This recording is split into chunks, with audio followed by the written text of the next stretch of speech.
Good morning friend, welcome back to the mini blog. जय जगन्नाथ। सकाल सकाल बर्तमान मु उठी जाइए। बर्तमान ब्रश नहीं कि बाहर पड़ी ब्रश करने। चलते टे पानी ब्रश टाक भिजेदेवा।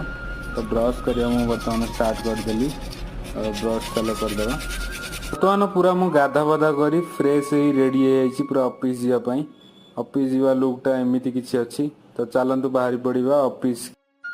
ऑफिस जावा बाटर एमती खरा होता भाई, मुंड खराब। गछ साइड टे माड़ी चली बाहर देखिपे केमी खरा हो पूरा जलुची पूरा एरिया। ऑफिस रास्तार गोटे बहुत बढ़िया होटेल था। मत बहुत जोर भोक लगुला जेहेतु मुझे ब्रेकफास्ट करनी। तो चलतु बड़ा और सांबर मजा नवा। तो बड़ा सांबर पूरा डेलीशियस थिला और बहुत बढ़िया टेस्ट लगिला। तो बड़ा सांबर खाई मु बाहरी पड़ली ऑफिस को।